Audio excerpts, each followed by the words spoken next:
The call came at 2 a.m. local time, the phone's harsh ring cutting through the humid African night. I fumbled for it in the darkness of my temporary quarters, still half asleep.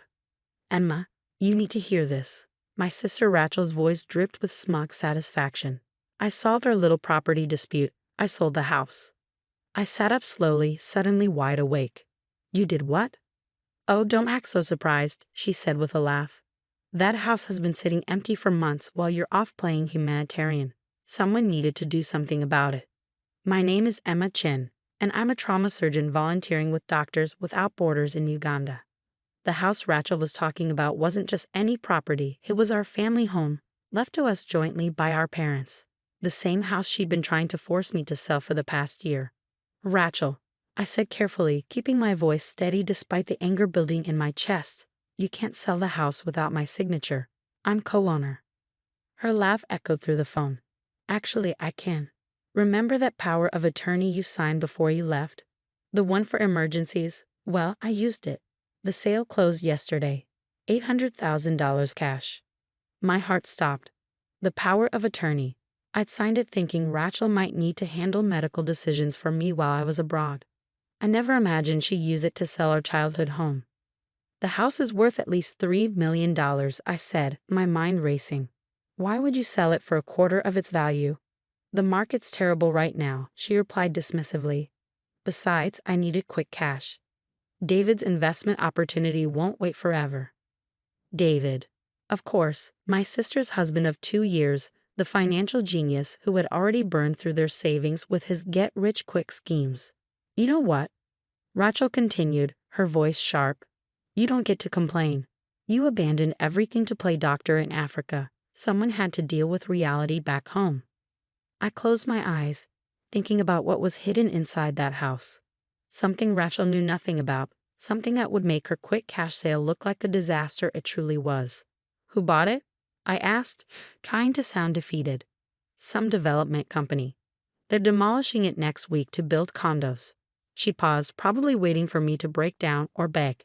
When I didn't, she added, "I'll have your share of the money transferred to your account. Minus my finder's fee, of course." Of course. Rachel had always been like this, entitled, selfish, convinced that everything should go her way.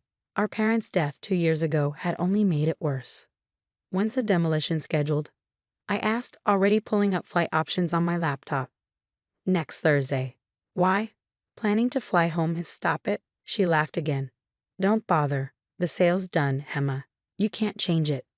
I thought about the hidden room behind the library wall, the one our father had built decades ago, about the safe embedded in its concrete floor and what lay inside it. "We'll see about that," I said quietly and hung up. The next few hours were a blur of activity. I arranged emergency leave from a hospital, booked the first available flight to Boston, and made some crucial phone calls. By sunrise, I was on my way to Entebbe International Airport. During the long flight home, I thought about the last conversation I'd had with our father, just days before the car accident that killed both our parents. "The safe holds everything," he'd said, pressing the key into my hand. "Documents, accounts, everything I've built. Rachel can never know. She's not ready for that responsibility. Promise me you'll protect it." I promised, not fully understanding what I was agreeing to. It wasn't until after their death that I finally opened the safe and discovered the truth about our family's legacy.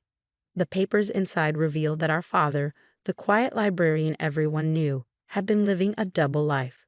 He'd spent decades building a real estate empire under various aliases, accumulating properties and investments worth over $50 million. All of it hidden, protected, waiting for the right moment to be revealed. I kept the secret, just as he'd asked. Even when Rachel started pressuring me to sell the house, I'd held firm. The safe and its contents had to be protected. Now, as my plane descended into Boston Logan International Airport, I pulled up the text I'd received from my father's old lawyer, Benjamin Wong. "Documents ready. Meeting set for tomorrow." She won't know what hit her. Rachel thought she'd won. She thought she'd finally beaten her older sister, the one who'd always played by the rules. But she had no idea what was coming. As I collected my luggage, another text came through, this one from Rachel. "Demolition team's doing a walkthrough tomorrow. Last chance to say goodbye to the old place." I smiled despite my exhaustion. Perfect timing. The taxi ride to my old apartment was surreal. Boston had changed in the months I'd been gone. Or maybe I had. The familiar streets felt different somehow, charged with purpose. I unlocked my apartment door, dropping my bags in the entryway. Everything was exactly as I'd left it, covered in a thin layer of dust. I went straight to my office, to the locked drawer where I kept my most important documents. The key to the safe was there, along with copies of everything inside it. Proof of our father's empire, documentation of every property, every account, every investment. Rachel thought she was selling a $3 million house. She had no idea she was sitting on the headquarters of a real estate empire worth 50 times that amount. My phone buzzed again. Benjamin Wong. Everything in place for tomorrow. Are you sure you want to do this? It will destroy your relationship with her completely. I thought about Rachel's laugh when she told me about selling the house. About all the times she'd taken advantage, manipulated, and schemed her way through life. About how she used my trust against me, abusing the power of attorney I'd given her. Unsure, I texted back. Some relationships need to be destroyed. Tomorrow would change everything. Rachel thought she was clever, selling the house quickly and quietly, but she was about to learn that our father had taught me far more than she'd ever known. I sat down at my desk and began reviewing the documents I'd need for tomorrow's meeting. Every detail had to be perfect, because when the dust settled, Rachel would finally understand what it meant to truly lose everything. And I would be there to watch it happen. The morning dawned crisp and clear as I pulled up to our family home for the last time. 2 black SUVs were already parked in the driveway, one belonging to the demolition company, the other to Rachel and David. I checked my watch, 9:15 a.m. Right on schedule. Rachel was standing on the front porch with David, watching as men in hard hats conducted their preliminary inspection. She froze when she saw me step out of my car. "What are you doing here?" she demanded, her designer heels clicking against the wooden boards as she marched toward me. "I thought you were in Africa." "Surprise," I said calmly, adjusting my blazer. "I caught an early flight." David hung back, shifting uncomfortably. He'd always been wary of me, perhaps sensing that I saw through his smooth-talking facade. "You didn't need to come," Rachel snapped. "Everything's handled. The sale is final." "About that," I replied, pulling out my phone as a third vehicle turned into our driveway. "We need to talk." Benjamin Wong stepped out of his Mercedes, briefcase in hand. Rachel's eyes narrowed at the sight of our father's old lawyer. "What's he doing here?" "Mr. Wong," I called out, ignoring her question. Perfect timing. The demolition team's foreman approached, clipboard in hand. "Mrs. Harrison," he said, addressing Rachel, "we're ready to begin the internal inspection." "Actually," I interrupted, "you'll want to wait on that. There are some ownership issues we need to address first." Rachel laughed, but I caught the nervous edge in it. "There are no issues. I had power of attorney. The sale is legitimate." The power of attorney, Benjamin said, opening his briefcase, was for medical emergencies only. It did not grant you authority to sell jointly owned property. "What?" Rachel's face flushed. "That's not true. I had it reviewed by David's cousin who just passed the bar." I finished for her. "Yes, I'm sure he did a thorough job." The foreman looked between us, clearly sensing trouble. "Should we come back another time?" "No," Rachel said quickly. "Proceed with the inspection. My sister is just being difficult."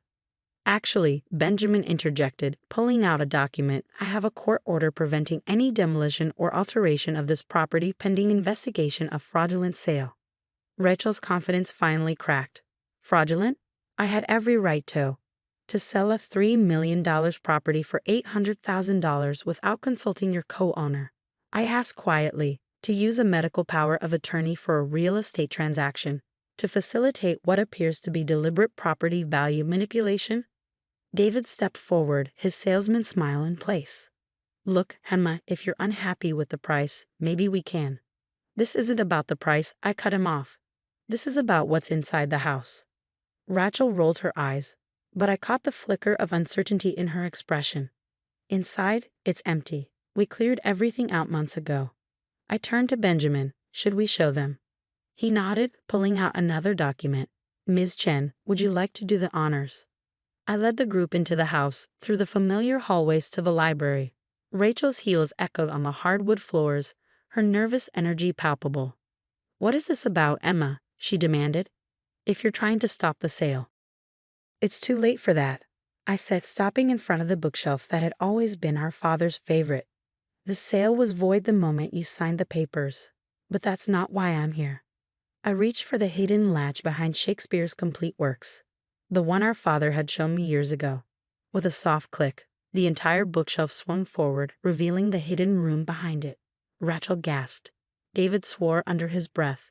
The demolition foreman took an involuntary step back. "What? What is this?" Rachel whispered. "This," I said, stepping into the concrete room, "is our father's real legacy. The one he didn't trust you to know about." I knelt down and opened the safe embedded in the floor, the key turning smoothly in the lock. Inside lay decades of our father's careful planning, property deeds, account statements, corporate documents. Benjamin began laying out papers on the table. "Your father," he explained, "was more than just a librarian. He spent 30 years building one of the largest private real estate portfolios in Massachusetts, all under various aliases, all perfectly legal, all carefully hidden." Rachel stared at the documents, her face pale. "How much?" "The current market value," Benjamin said, "is approximately $50 million. David's eyes went wide. Rachel grabbed the edge of the table for support. "And you," I said to my sister, "just tried to sell the corporate headquarters of this empire for $800,000 to a shell company that, I suspect, is owned by David or one of his associates." David took a step backward, but Benjamin's assistant was already blocking the doorway. "The FBI is very interested in this transaction," I continued, "particularly given David's history of failed investment schemes and the suspicious timing of the sale." Rachel's legs gave out, and she sank into our father's old leather chair. "You knew," she whispered. "You knew all this time." "Dad told me everything before he died," I confirmed. "He made me promise to protect it until the right time."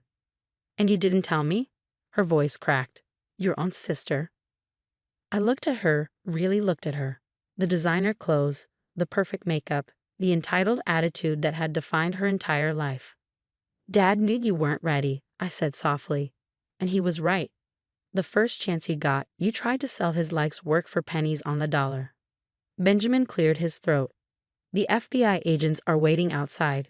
They have some questions about the attempted sale and the potential fraud involved." Rachel's head snapped up. "Fraud? But I had power of attorney." "A medical power of attorney," I corrected her. "Using it for real estate transactions is fraud. Selling property significantly below market value to a connected party is fraud. And doing it all without proper authority is definitely fraud." 6 months later, I sat in Benjamin Wong's office, signing the final documents that would restructure our father's empire.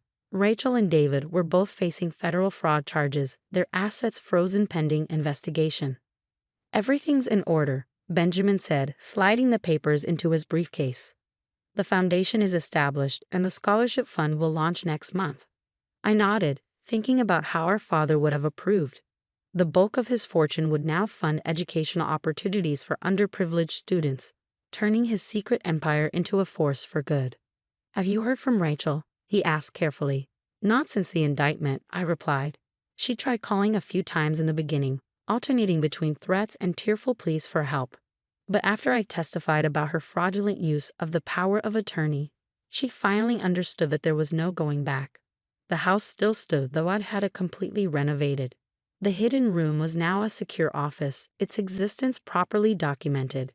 The demolition company had been revealed as a front for David's latest scheme.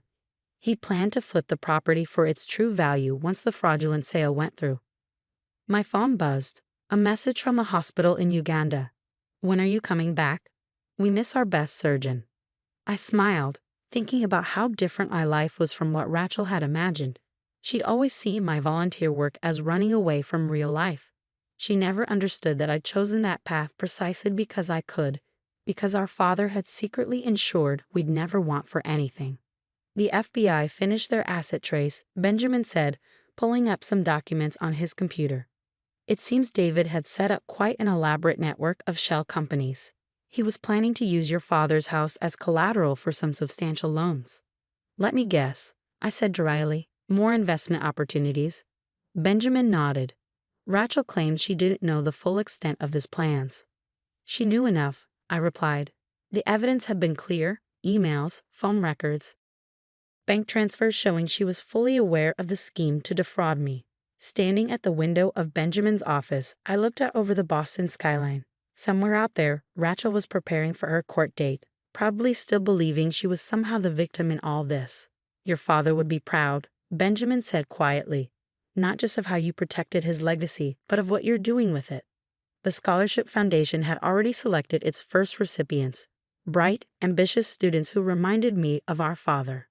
The quiet ones, the careful planners, the ones who understood that true success wasn't about quick profits or shortcuts.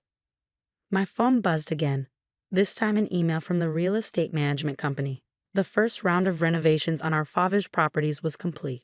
What had once been hidden was now being transformed into affordable housing units, community centers, and educational spaces. Do you ever regret it? Benjamin asked, exposing everything. You could have just stopped the sale quietly, kept the secret. I thought about Rachel's laugh during that late-night phone call, her casual dismissal of everything our father had built. No, I said firmly, some secrets need to be revealed. Some lessons need to be learned. Later that evening, as I packed for my return to Uganda, I found an old photo album. In it was a picture of Rachel and me as children, sitting in our father's library, surrounded by the books that had concealed his empire. We were smiling, unaware of the secrets hidden behind those shelves. I closed the album, thinking about how differently things had turned out from what either of us had expected. Rachel had thought she was seizing an opportunity, never imagining she was actually destroying her future.